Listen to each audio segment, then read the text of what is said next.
Good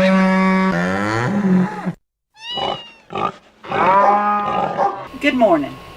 Today we're going to make granola. Now this is a recipe that I have made for, I don't know, 30 plus years.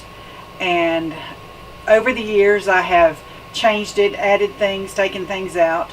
So as we talk about it, you'll understand how you can change it to your likes and your wants. So the first thing, of course, that you need in granola is oats. And we have 4 cups of oats. We have 1 cup of coconut, a cup of wheat germ, a cup of sunflower seeds, a half a cup of sesame seeds, and it calls for a cup of Oat Bran, but I didn't have any, so it doesn't matter. It's no big deal that we don't have it. Alright, so all of that is going to be mixed together. And then, after we mix all those things together, and I forgot to tell you, we also really like pumpkin seeds, so I always, even though this is not part of the original recipe, for many years we have added pumpkin seeds in with this. Okay, and the nuts. We use pecans because we like pecans. I've also used walnuts. So either one works. Any kind of nut you like will work. You could even put like slivered almonds in it. Alright, so you're going to mix all that together. And then you're going to have half a cup of oil, half a cup of honey. And even though the recipe doesn't call for it, I add maple syrup to it just because I like the taste of maple syrup. And 2 tablespoons of vanilla.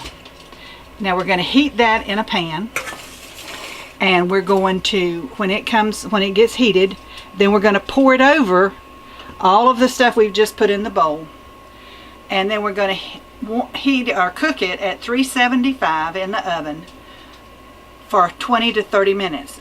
However, we're going to take it out every 5 minutes and stir it. Now, it says 20 to 30 minutes. That's a big difference. But what you're going to do is, some ovens are hotter than others, and depending on the pan you have it in, a lot of things could make a difference. So, however brown you like it or you want it, then you're done.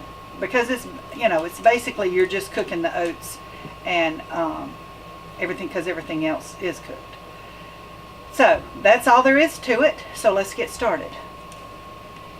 Alright, these are 4 cups of oats,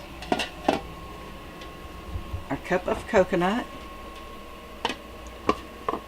our cup of wheat germ, our half a cup of sesame seeds, our cup of sunflower seeds, and a handful of pumpkin seeds, and our nuts.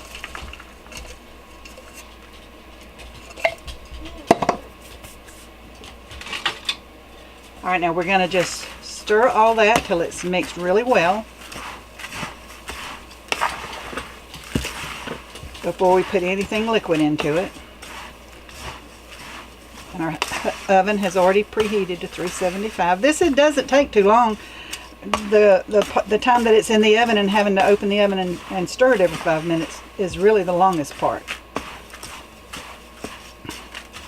Okay, so now that's stirred and mixed together really well. And now we're going to pour the heated liquid into it. Okay, so now we're pouring our mixture of half a cup of oil, half a cup of honey, I don't know, 1/4 to half a cup of maple syrup, however much you like, and 2 tablespoons of vanilla. And so you just mix it up until it is completely moist all over. You want it all coated and moist. While I'm stirring this, I want to talk about the things I have over here. This is raisins and dates, and yes, they're going to go in there, but they're not going to go in until after it has baked. We're not baking the raisins and dates. There's also some flaxseed I'm going to add to it too, but I'm also not going to bake them. So, I mean, this just things you don't have to add. Whatever you like to add. You like different kinds of, like I said, different kinds of nuts, different kinds of seeds. Whatever you like. Just put it in here. So this is getting fairly well coated. See? It looks all nice and sticky. That's what you want. You want it coated well. Okay. And now we're going to put it in our pan.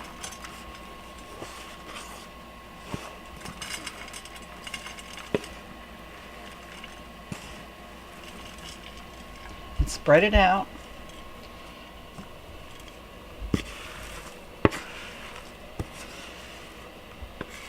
This really is a good recipe. Like I said, I've made it for many, many years. And when I have periods of time where I don't make it, my husband gets to begging for it eventually.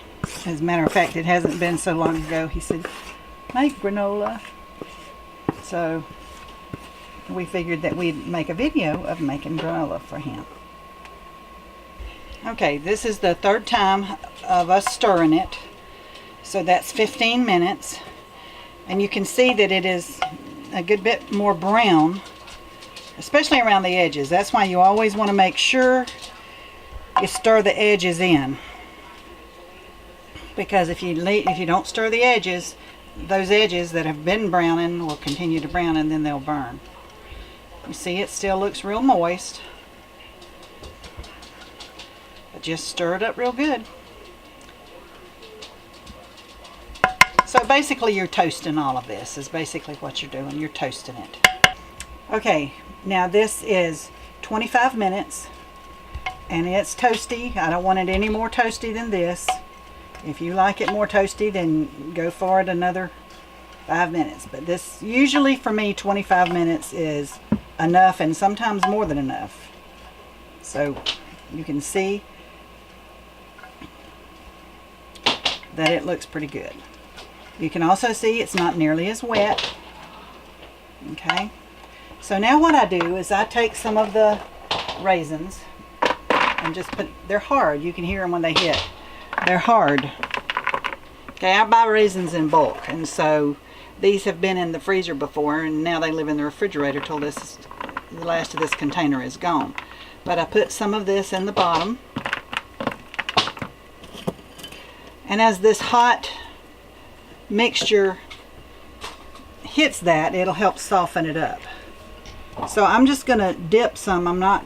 Well, for one thing, this is a heavy pan, and with all this in it, it's heavy, and I have to lift it for the camera with my left hand, and I can't do that because I'm not left-handed and it don't work that way.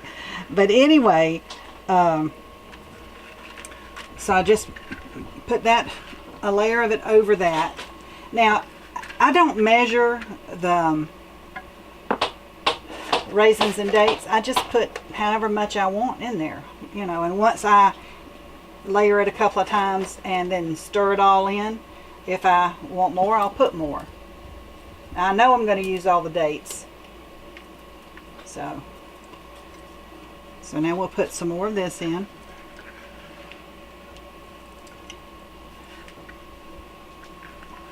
Now this is hot. I just took it out of the oven, so it's very hot. But I want it to be hot because I want it to soften those raisins and dates because they've been in the refrigerator a long time. Now I store this. I don't store this in the refrigerator. We go through it fast enough that I don't have to store it in the refrigerator. I store it in here. Now this is store-bought a granola type cereal, but you see it's almost gone. And that's what I store it in. Like I say, we go through it enough because sometimes we have it for a snack in the middle of the afternoon. If we really had a hot day and a late lunch, we even have it for supper sometimes. I like it with yogurt, but whatever you like it with, that's a good thing. All right, I'm going to add the rest of my dates.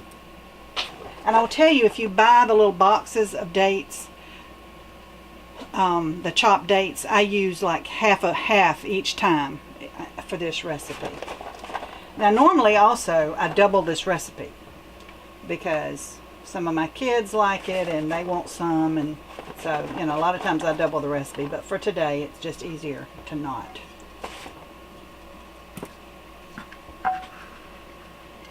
It would require a much bigger baking pan.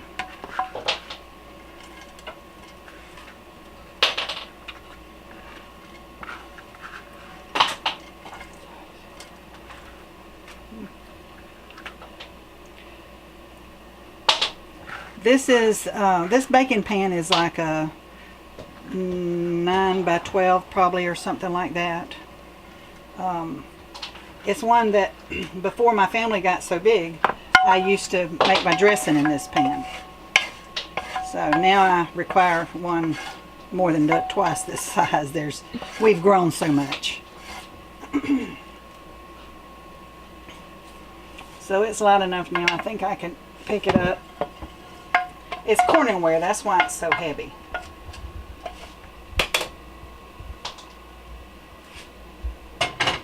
Alright, so that's done. Now I'm just going to stir it all together.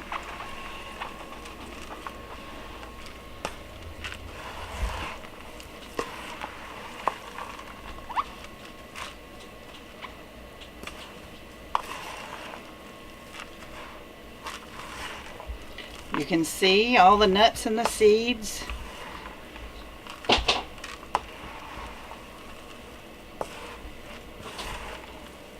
It looks to me like we probably have enough raisins in it. I know we have enough dates. Now I'm going to sprinkle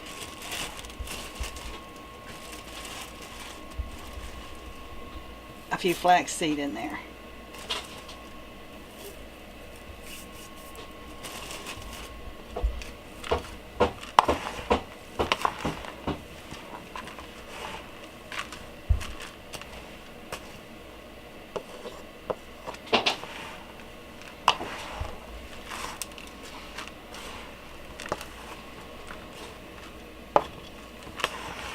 Okay, so it's all done, and so now before I do anything else with it as far as storing it, I let it cool. It needs to cool before you close it up in something. And sometimes I sit it, like in the coolest spot I can find. I don't ever put it in the refrigerator to cool down. I just let it cool down slowly by itself. But you can see, it looks very good. It's nice and toasty. If you don't like it quite that toasty, then don't do it quite that long. So it's an easy recipe. It's an easy recipe to change to the way you like it, to add the ingredients you like, to take out the ingredients you don't like. It's just a real simple, basic recipe, and it's really yummy. And like I said, we eat it with yogurt. I've eaten it with kefir, and sometimes just milk. So anyway, your mileage may vary on that, whichever you like. And thank you for staying with us today and finding out how to make a real simple granola recipe. I hope you try it, and I hope you enjoy it. I hope you've enjoyed our video. Also, be sure to like, share, and subscribe to our videos so that you don't miss a thing. And also, have a very blessed day from Pemberley Farm.